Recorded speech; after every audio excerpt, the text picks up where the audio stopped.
Bonjour à tous, je suis Pascal de l'Institut des études sur la neutralité. À l'occasion de la Journée nationale de l'Autriche le 26 octobre, également connue sous le nom de Journée de la neutralité autrichienne, je suis accompagné de deux éminents universitaires autrichiens. Michael Geller est professeur d'histoire et directeur de l'Institut d'histoire de l'Université de Hildesheim. Il a publié plus de 300 commentaires, articles et livres individuels. L'un de ses ouvrages est le livre en langue allemande de 2007 intitulé « Modèle pour l'Allemagne, la solution autrichienne d'un traité d'État avec neutralité de 1945 à 1955 ». Dans ce livre, il analyse l'occasion manquée pour l'Allemagne de se réunifier dans les années 50 grâce à une solution neutre. C'est la même méthode qu'a utilisée l'Autriche pour retrouver son indépendance et maintenir son unité grâce à sa neutralité. De plus, je suis accompagné de mon collègue et ami Heinz Gertner. Il est professeur émérite à l'Université de Vienne et militant en faveur de la paix et de la neutralité. Il a écrit de nombreux livres et est un invité fréquent de cette émission, vous le connaissez peut-être déjà. Michael et Heinz, merci beaucoup de m'accompagner aujourd'hui. Aujourd'hui, nous voulons discuter de la neutralité en Europe et des leçons de la guerre froide. Michael, tu as étudié différents États neutres et initiatives pour des solutions neutres en Europe. Le point de discussion le plus important est la différence entre l'Autriche et l'Allemagne. Les deux pays ont reçu une offre soviétique pour une solution neutre sur la table vers 1953, 1954 et 1955. L'Autriche a accepté l'offre et est devenue neutre. Elle est également restée unie. En revanche, l'Allemagne n'a pas accepté l'offre. Elle est devenue divisée et a connu la guerre froide telle que nous la connaissons. Que peut nous enseigner cet épisode sur la neutralité pendant la guerre froide?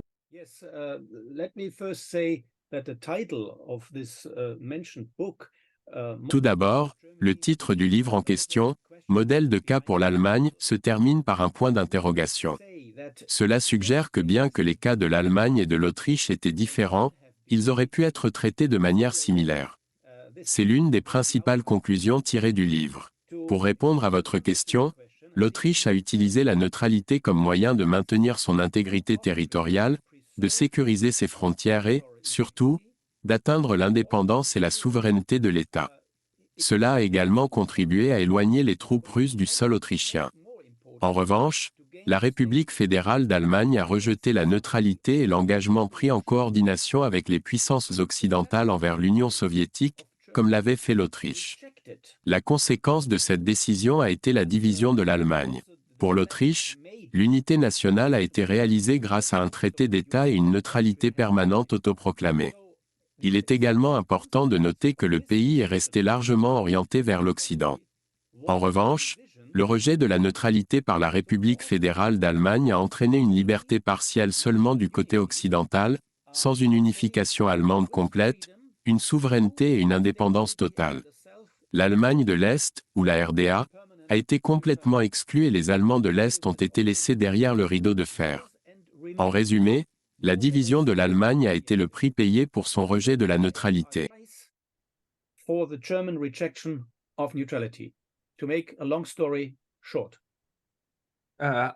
Heinz, quelle est ton opinion sur cet épisode? Two points. One, before Austria adopted the neutrality in Il y a deux points à considérer. Premièrement, avant que l'Autriche adopte la neutralité en 1955, ce n'était pas nécessairement dû à une offre soviétique. Les soviétiques ont cessé de demander la neutralité à la fin de 1954 car ils estimaient que tant que la question du militarisme allemand ne serait pas résolue, la neutralité ne pourrait pas être atteinte. Il y avait deux factions à Moscou à l'époque, la faction Molotov-Suslov et Karanovitch, et la faction Khrouchtchev-Malenko. Molotov était contre la neutralité, tandis que le chancelier autrichien Rabe négociait avec la faction Khrouchtchev. Finalement, les soviétiques ont accepté la proposition d'Autriche pour la neutralité. Donc, c'était plus une demande autrichienne qu'une offre soviétique. Deuxièmement, après 1955, la question allemande s'est posée. Il y a eu plusieurs tentatives, pas seulement l'ordre de Staline en 1955, de la part d'experts, de diplomates et d'observateurs occidentaux pour examiner l'Autriche. Ils ont suggéré qu'il devrait y avoir une Europe centrale neutre, comprenant l'Allemagne, l'Autriche, la Tchécoslovaquie, la Pologne et la Hongrie.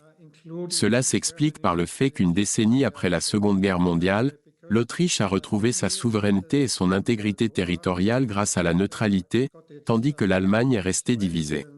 Par conséquent, il n'y a pas eu d'unification allemande. Germany still was divided, so no German unification inside. So there have been suggestions by George Kennan, for example, or by bipartisan. George Kennan, entre autres, a suggéré une initiative bipartisane au Sénat américain. Nolan Humphrey, ainsi que le leader du Parti travailliste britannique, Hugh Gaskell, ont également proposé des idées similaires. Ces idées comprennent une Europe centrale neutre et une Allemagne unifiée. En 1957, le plan Rapatsky a été introduit. Ce plan appelait à des zones de désengagement, ce qui signifie essentiellement une zone neutre également exempte d'armes nucléaires. L'Autriche a servi de modèle pour ce plan. Selon le traité d'État autrichien, l'Autriche était interdite de posséder des armes nucléaires.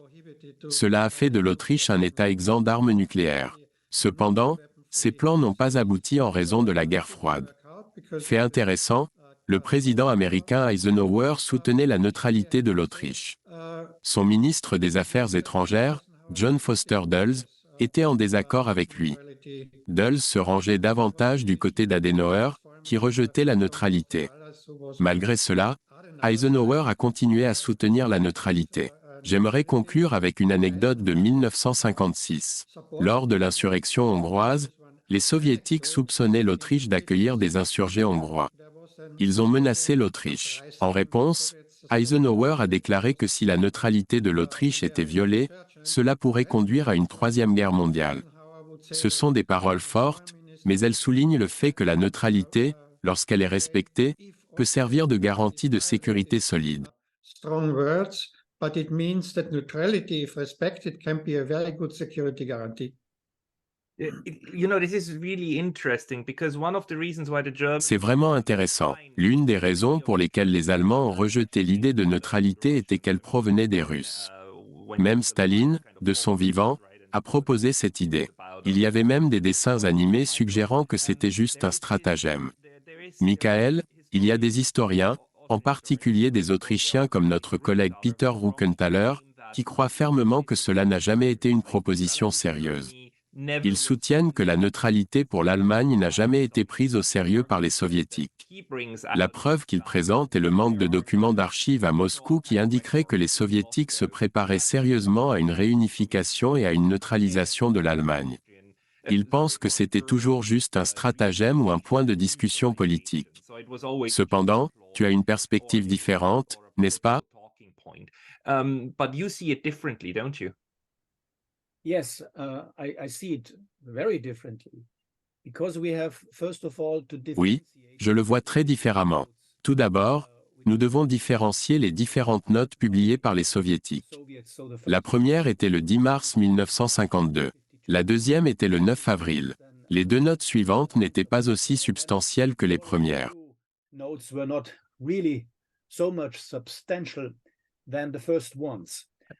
Les notes, désolé pour l'interruption, sont les propositions des Soviétiques. Ils ont écrit quelque chose du genre. Et si vous deveniez neutre?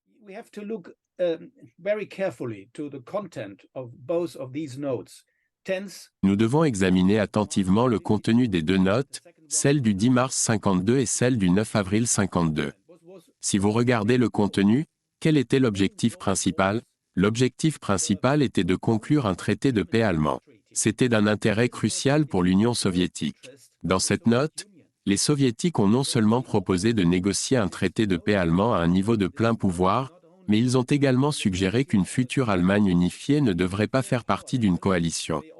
Les textes ne mentionnaient jamais la neutralisation ou la neutralité, mais ils mentionnaient Coalition Freiheit en allemand, ce qui signifie libre d'alliance. C'est un point très important. De plus, ils ont proposé une armée nationale allemande. Il était clair que l'Allemagne devrait alors être en mesure de défendre sa position en tant que pays futur unifié, non aligné et libre d'alliance. Dans la deuxième offre, Staline a également proposé des élections libres pour toute l'Allemagne. On pourrait dire que tout cela était de la propagande, mais je pense que c'est une simplification excessive. Le point le plus important est qu'Adenauer et les puissances occidentales avaient peur de ces offres. Elles étaient sérieuses, mais représentaient également une menace pour leur plan d'intégrer l'Allemagne de l'Ouest dans le système occidental.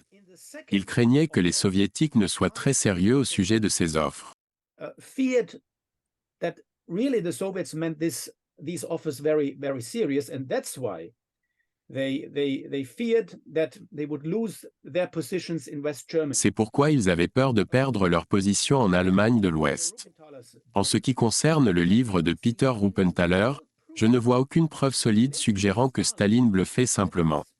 Si l'on considère les intérêts de l'Union soviétique, il se référait constamment à l'accord de Potsdam des années 40 et 50, voire plus tard. Ils utilisaient l'accord de Potsdam comme base pour trouver des solutions de pouvoir en Allemagne et pour accéder au potentiel économique de la région de la Ruhr. Par conséquent, il était dans l'intérêt de l'Union soviétique d'empêcher l'Allemagne de l'Ouest de devenir un bastion anticommuniste et anti-soviétique fort. Je pense qu'une meilleure solution aurait été une Allemagne unifiée et non alignée. Si vous examinez un rapport interne du service secret du département d'État datant de juillet 1955, vous trouverez quelque chose d'intéressant. Heinz a mentionné une anecdote plus tôt, mais ceci est plus qu'une simple anecdote. L'évaluation interne a fourni des aperçus intrigants sur le sujet d'une Allemagne neutre. Je peux en citer un extrait. C'était après l'adhésion de la République fédérale d'Allemagne, RFA, à l'OTAN. Le rapport indiquait que la neutralité de l'Allemagne n'était ni rejetée ni considérée comme impossible par le service secret du département d'État. By the Secret Service of the State Department, and according to this internal assessment, no communist, no pro-Soviet Germany. Selon cette évaluation interne, on ne s'attendait pas à ce qu'une Allemagne communiste ou pro-soviétique émerge en cas d'Allemagne sans alliance ou neutre. Au contraire, même si l'Union soviétique avait tenté d'attirer l'Allemagne avec des territoires à l'est de la ligne Oder-Neisse, l'Allemagne n'aurait pas rejoint la sphère soviétique. Au lieu de cela, elle aurait résisté et coopéré secrètement avec l'OTAN, restant pro-occidentale. Cette évaluation interne n'était pas destinée au public allemand. Les exemples de l'Autriche et de la Finlande soutiennent cette hypothèse. Les deux pays sont restés orientés vers l'Occident et ne sont pas devenus communistes. D'après une analyse rationnelle, je crois que les premières et deuxièmes offres, les 52 notes de Staline, étaient sérieuses. Cependant, il y avait de nombreuses options. Je pense que c'était un cas, un test et un document pour toutes les possibilités. Si l'Occident l'avait rejeté, alors Staline et l'Union soviétique auraient pu argumenter que c'était leur problème de ne pas être prêts à négocier. Mais l'objectif principal était de garantir un traité de paix allemand. La liberté d'alliance et une armée nationale étaient des moyens d'y parvenir. C'était dans l'intérêt principal de l'Allemagne, un point que je pense que Peter Ruggenthaler a négligé.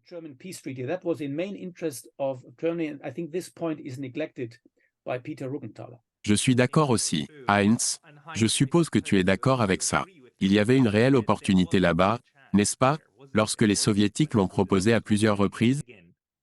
I think Adenauer opposed it from the beginning. Je crois qu'Adenauer y était opposé dès le départ. Il privilégiait l'intégration occidentale plutôt que toute forme d'unification ou de neutralité. Je ne pense pas qu'il y avait la moindre chance qu'Adenauer aurait accepté la neutralité, sans parler de ce que les soviétiques et Staline pensaient.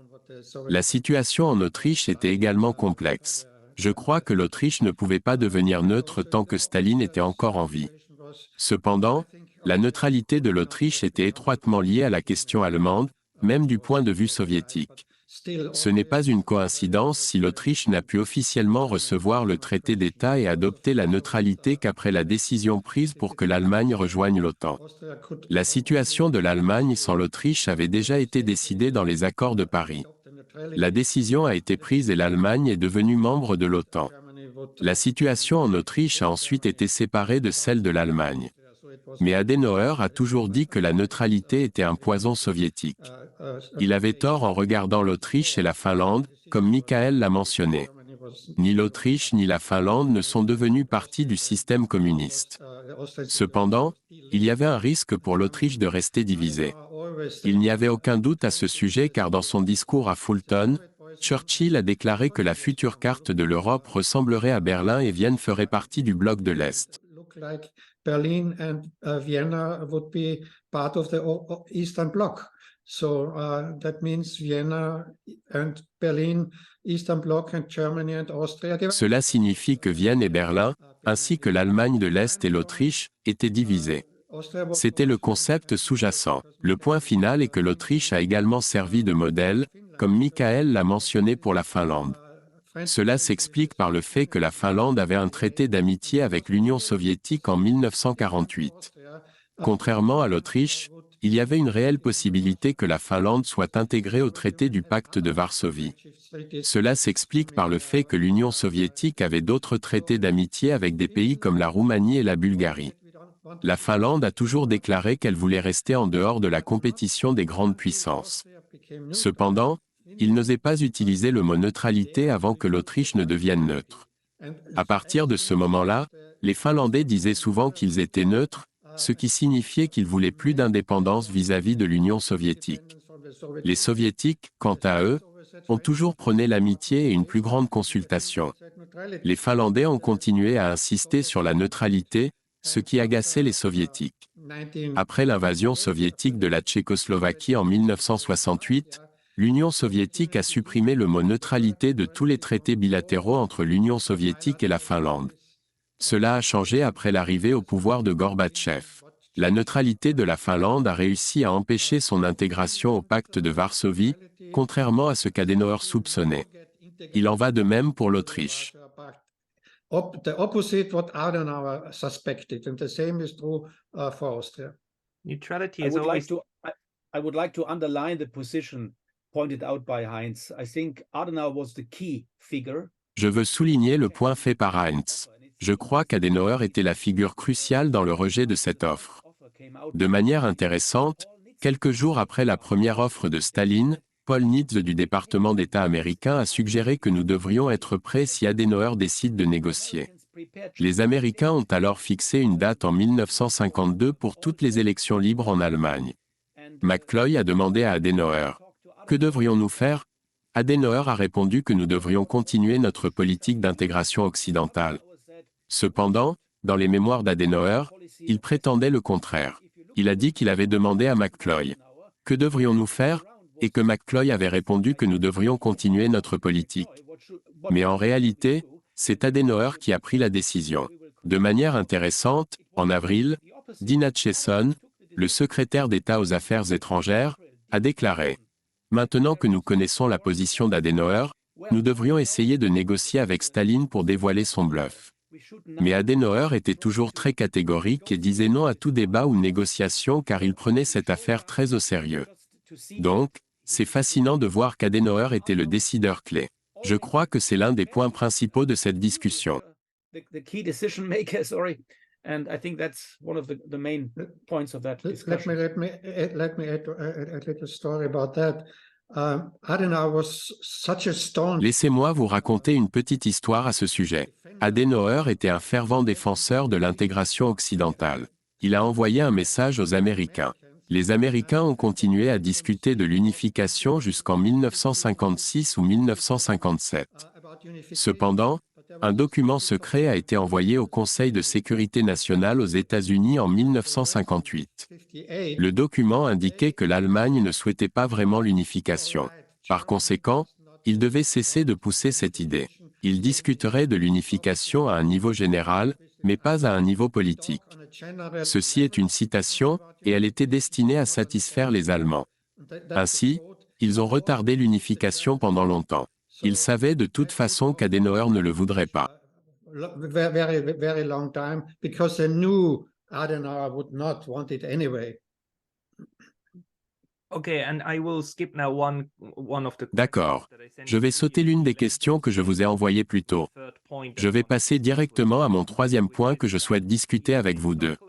Ce point concerne la façon dont l'exemple historique des discussions sur la neutralité concernant l'Allemagne me montre que la politique et les moments politiques dépendent fortement de divers facteurs et de l'alignement de différentes circonstances. En quelque sorte, pour l'Autriche, les circonstances se sont alignées pour qu'elle devienne neutre et reste unifiée. Cependant, pour l'Allemagne, cela ne s'est pas produit. C'était principalement parce qu'Adenauer, que je surnomme la petite étoile, ne voulait pas envisager cette possibilité et a choisi un chemin différent.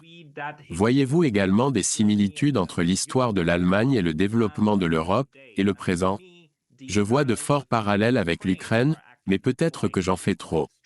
Michael, voyez-vous des similitudes entre la guerre froide et ce qui se passe en Allemagne aujourd'hui? Yes, I think historical comparisons are always useful. Oui, je crois que les comparaisons historiques sont toujours bénéfiques car elles conduisent à une meilleure connaissance.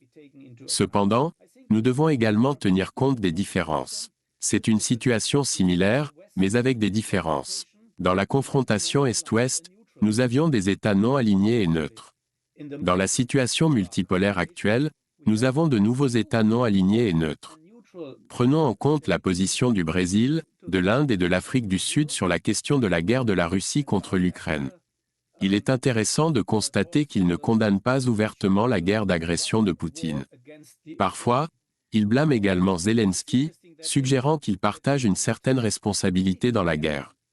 Dans cette confrontation majeure entre l'Union européenne et les États-Unis d'un côté, et la République populaire de Chine et la Fédération de Russie de l'autre, le Brésil, l'Inde et l'Afrique du Sud sont indécis.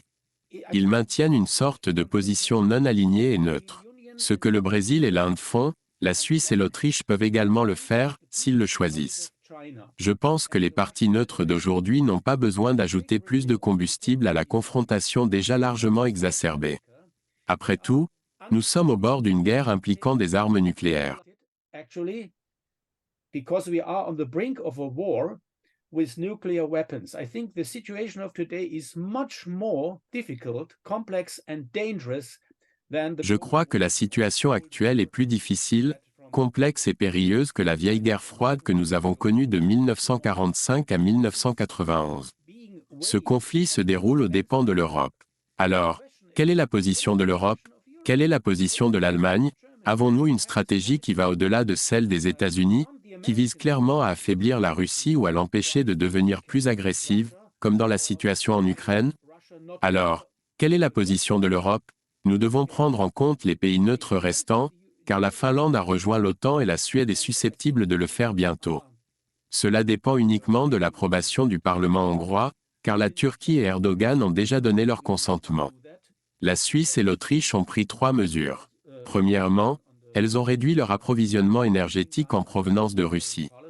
Deuxièmement, elles ont participé aux sanctions contre les systèmes et les structures de Poutine. Troisièmement, elles ont fourni une aide humanitaire. Ces 3 actions sont une combinaison intelligente qui s'aligne sur la neutralité. Je crois que fournir des armes n'est pas une option. Cette approche semble logique et semble être un choix sensé pour éviter l'escalade tout en restant impliqué dans la situation. Je crois que cela est conforme à la neutralité, et la Suisse et l'Autriche agissent de manière très raisonnable et sensée.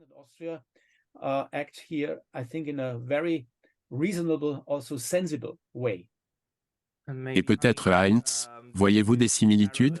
Je fais référence à la façon dont, à mon avis, la neutralité de l'Ukraine a été sapée principalement par les puissances occidentales, et non par la Russie. En réalité, la Russie insistait pour cela. Il voulait que l'Ukraine reste neutre. Pouvez-vous voir des similitudes avec l'Allemagne en 1955? I saw parallels already. I published a piece in an Austrian paper on March 3. J'ai rédigé un article pour un journal autrichien le 3 mars. Dans celui-ci, j'ai suggéré que l'Ukraine devrait envisager le modèle autrichien de neutralité pour éviter la guerre. C'était avant l'invasion de la Crimée par la Russie. Ma prédiction à l'époque, le 3 mars, était que nous verrions soit une guerre, soit une Ukraine divisée, similaire à l'Allemagne. Maintenant, il semble que l'Ukraine soit divisée comme la Corée. J'avais prédit soit une division permanente, soit une neutralité permanente. C'était ma suggestion pour l'Ukraine, mais cela n'a pas fonctionné. Nous ne pouvons pas approfondir ce sujet ici. Cependant, le 22 mars, la neutralité était toujours envisagée à Istanbul. Elle a été abandonnée pour plusieurs raisons. Michael a mentionné que la neutralité peut prendre différentes formes tout au long de l'histoire. Maintenant, le Sud global émerge et adopte généralement des positions neutres et non alignées. En Europe, il est vrai qu'il y a moins de pays neutres.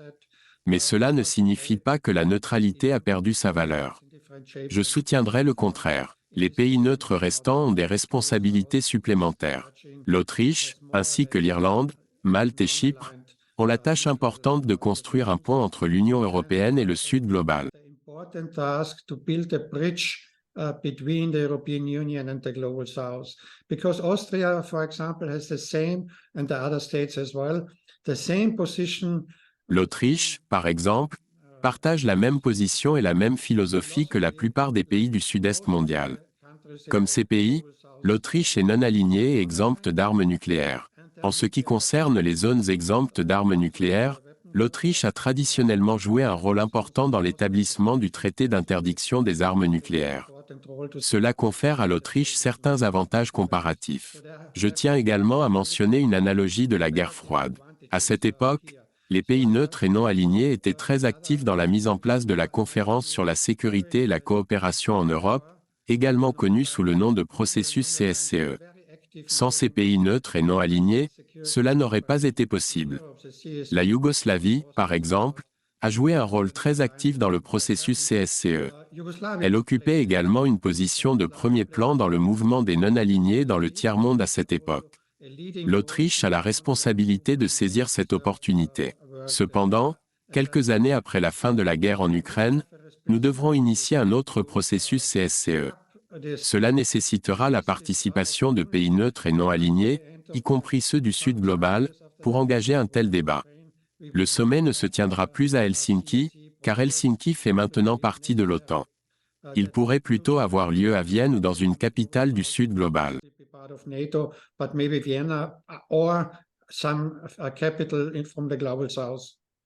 Right. Let me add one thing, and I fully agree with Heinz with his interpretation, also with his hope towards. Je suis d'accord avec l'interprétation de Heinz et son espoir que la Suisse et l'Autriche deviennent éventuellement des médiateurs futurs. La situation diffère de l'Allemagne des années 50 à aujourd'hui. Si nous nous référons à la célèbre citation de Lord Ismay sur le but de l'OTAN, il a dit que c'était pour tenir les Russes à l'écart, pour garder l'Occident, y compris les Américains, à l'intérieur, et pour maintenir les Allemands sous contrôle. Le changement significatif maintenant est que l'Allemagne ne devrait pas être maintenue sous contrôle. En fait, nous avons besoin d'une Allemagne plus forte, plus impliquée dans la guerre en Ukraine, bien que de manière indirecte plutôt que directe. Cependant, les deux premiers objectifs restent valables. Tenir les Russes à l'écart et garder l'Occident, y compris les Américains et les Britanniques, à l'intérieur. En fin de compte, cela pourrait conduire à une solution allemande pour l'Ukraine, qui pourrait impliquer la division du pays. Cela pourrait entraîner un nouveau rideau de fer, s'étendant plus à l'est, non pas de Stettin à Trieste, mais de la Finlande à la mer Noire. Du point de vue de la responsabilité de la politique européenne, ce serait une très mauvaise solution, peut-être même le pire scénario possible. A very bad solution, a worst case solution. And I will come back also to George F. Kennan, a wise man. Je reviendrai également à George F. Kennan, un homme sage que Heinz a mentionné plus tôt. Il a prédit dès le début, lorsque le premier élargissement de l'OTAN a commencé en 1999 avec la Pologne, la Hongrie et la République tchèque, que cette expansion vers l'est de l'OTAN conduirait à une nouvelle guerre froide. Maintenant, nous nous retrouvons dans une nouvelle guerre froide, qui, je crois, dure depuis la fin des années 1990. De plus, nous avons une guerre régionale intense au cœur de l'Europe. Cette situation n'est pas bénéfique d'un point de vue européen ou de celui de l'UE. C'est pourquoi je pense qu'il est nécessaire d'avoir une neutralité forte en Europe. Sinon, il faudrait que la Chine, l'Amérique, la Russie ou la Turquie jouent le rôle de médiateur dans les négociations. Cela ne serait pas dans l'intérêt d'une politique qui tient l'Europe responsable de l'Europe. Il y a un risque important que l'Union européenne perde son statut de puissance régionale en Europe. C'est un scénario catastrophe. J'espère que des partis neutres resteront impliqués. Cependant, pour l'Autriche, cela signifierait de réactiver sa neutralité. C'est une condition préalable pour s'engager dans ou maintenir la neutralité.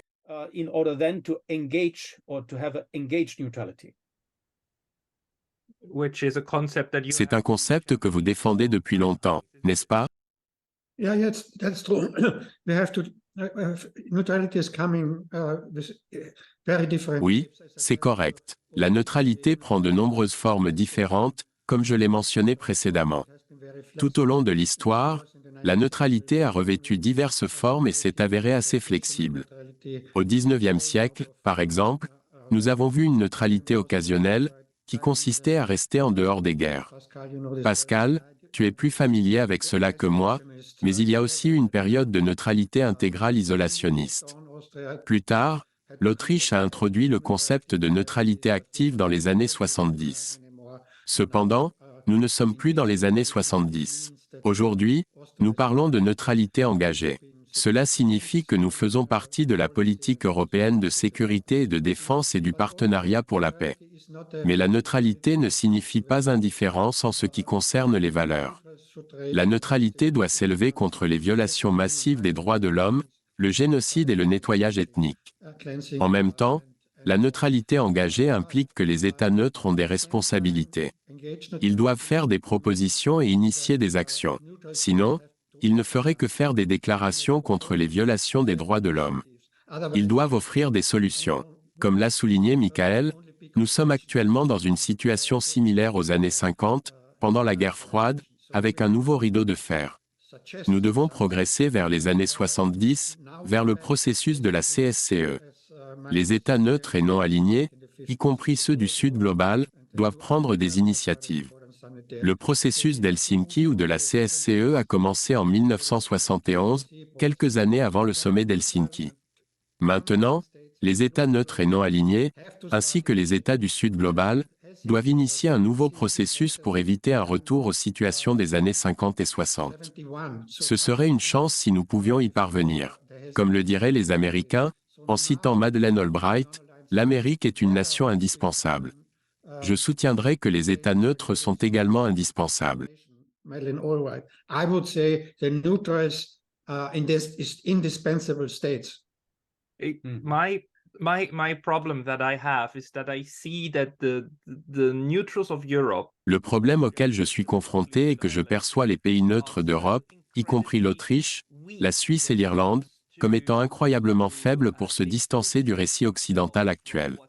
Ils sont totalement intégrés. Par exemple, les neutres occidentaux, la Suisse et l'Autriche, ont été rapides à condamner la Russie en février 2022. Ils ont immédiatement déclaré que cela était contraire au droit international. Cependant, à l'heure actuelle, je n'entends aucune condamnation du génocide en cours à Gaza. Déjà, 5000 personnes sont mortes et il y a le silence. Il me semble que l'Occident a façonné son récit et nos pays s'alignent toujours sur ce qui vient de Washington. Je sais que des collègues du Sud global partagent ce point de vue. Je comprends que c'est un sujet très controversé et actuel, mais Michael, crois-tu que les neutres européens possèdent encore le pouvoir de résister à chaque nouveau récit qui émane de Berlin, Bruxelles et Washington? New narrative that comes from Berlin, Brussels, and Washington. Well, I think they have no real strong power. But if you take Je crois qu'ils ne possèdent pas un pouvoir significatif. Cependant, si l'on considère les autres États membres de l'UE et de l'OTAN, et que l'on examine les efforts déployés pour trouver une solution dans le cadre des négociations de Minsk I et Minsk II, le soi-disant format Normandie, il a été négocié par l'Allemagne, la France, la Biélorussie, la Russie et l'Ukraine. Au final, cela a échoué.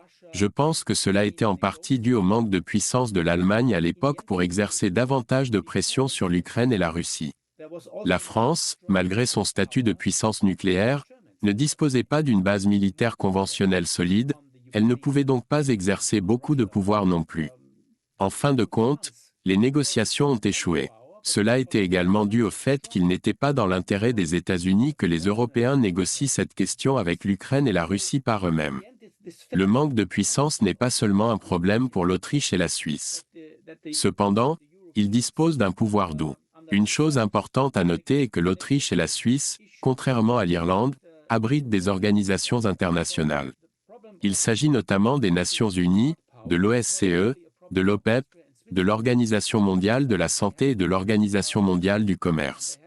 Ces organisations internationales réunissent des pays et des États qui sont souvent des adversaires et des rivaux.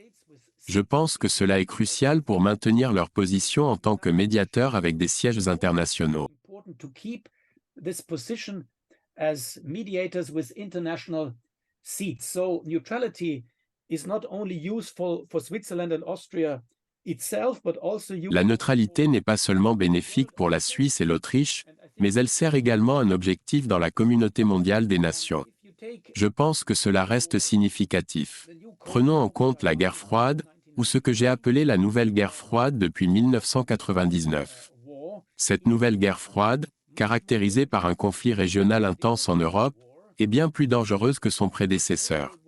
L'ancienne guerre froide était plus contrôlée et limitée en termes de risques, principalement entre l'URSS et les États-Unis. La nouvelle guerre froide, en revanche, est bien moins prévisible et son issue est incertaine. C'est pourquoi je pense que les nations neutres sont mieux placées pour négocier dans des endroits comme Genève et Vienne. Sinon, Pékin, Moscou et Washington pourraient finir par négocier la fin de la guerre en Ukraine sans la participation européenne ou neutre.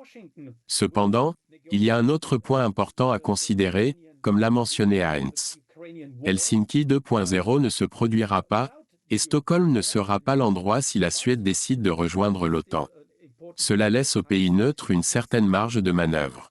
Ils doivent prendre plus d'initiatives, être plus actifs et s'engager davantage. Considérons également un autre point. Nous avons le partenariat pour la paix de l'OTAN, ou PFP. Dans le cas de l'Autriche et de la Suisse, je pense que ce cadre du PFP est une manière pratique et pragmatique de s'impliquer quelque peu, mais sans être complètement à l'écart. Surtout, cela permet à ces pays d'éviter une implication directe dans la guerre.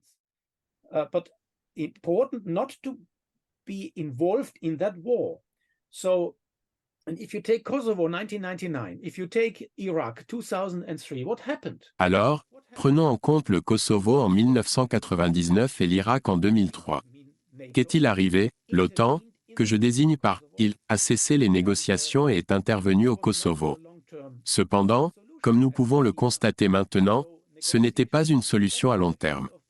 Dans le cas de l'Irak, les négociations auraient été une meilleure approche.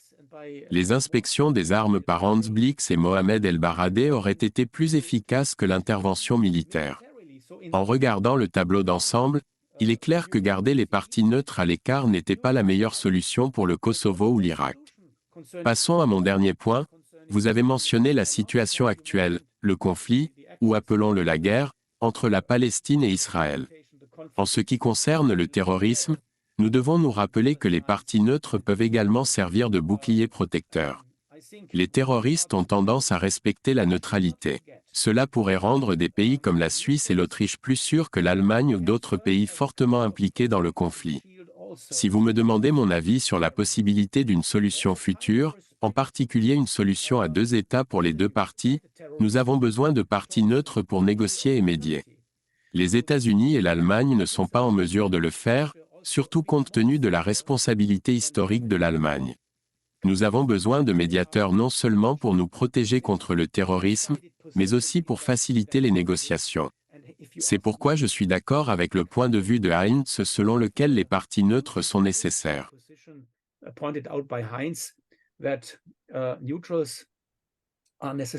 Heinz, les 2 dernières minutes sont à toi. Certaines personnes préfèrent voir l'Autriche rejoindre l'OTAN. Elles pensent qu'avoir un membre de plus, un 33e membre, est préférable à avoir une Autriche neutre. Peux-tu comprendre le raisonnement derrière cela? Et est-ce que tu vois toujours de la valeur dans le maintien de la neutralité de l'Autriche aujourd'hui?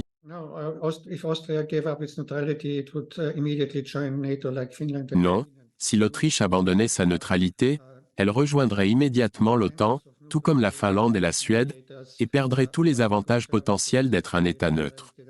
Ces avantages incluent le rôle de médiateur et la fourniture de services et d'engagements précieux. Malgré sa neutralité, l'Autriche a manqué de nombreuses opportunités. Par exemple, en 2014, lorsque le modèle autrichien pour l'Ukraine a été proposé, le ministère autrichien des Affaires étrangères l'a examiné pendant quelques mois, puis l'a abandonné en octobre 2014 pour diverses raisons que je ne discuterai pas ici. Mon deuxième point est que vous n'avez pas nécessairement besoin d'une grande puissance militaire. Il est vrai que les pays neutres doivent être armés pour maintenir leur crédibilité. La crédibilité politique et militaire est essentielle pour la neutralité.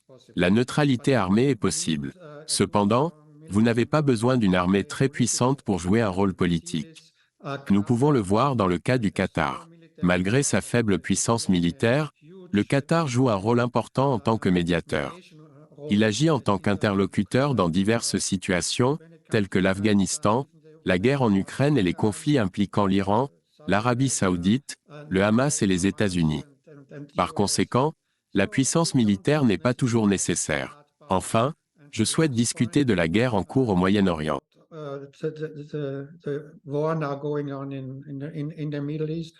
L'Autriche a une forte tradition de faire de bonnes suggestions.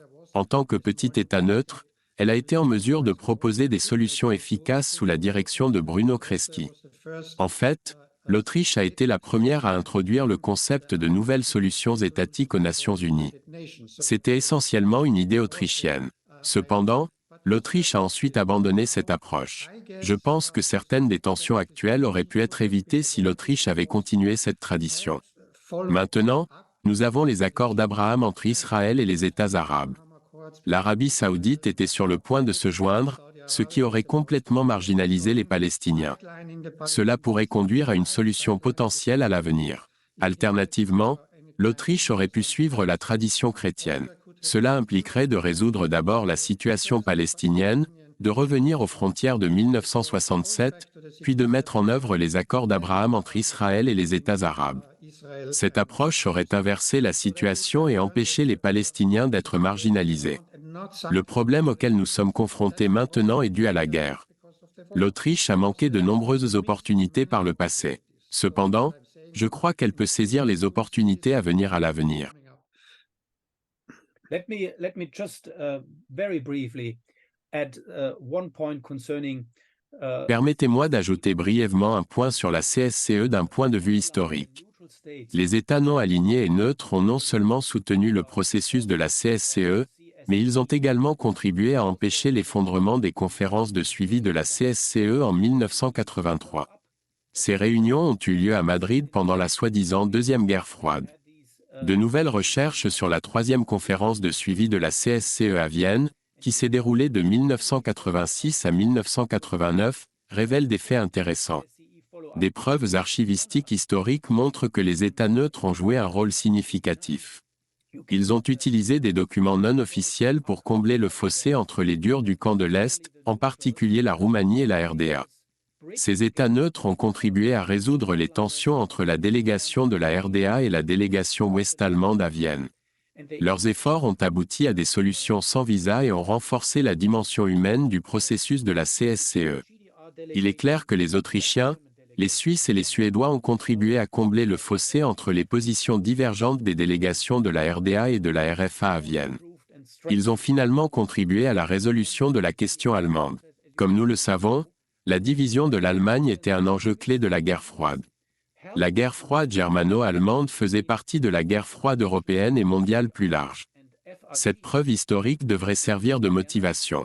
Elle suggère qu'avec une politique de médiation et de neutralité plus engagée et active, la Suisse et l'Autriche peuvent contribuer à de meilleures solutions dans l'Europe future.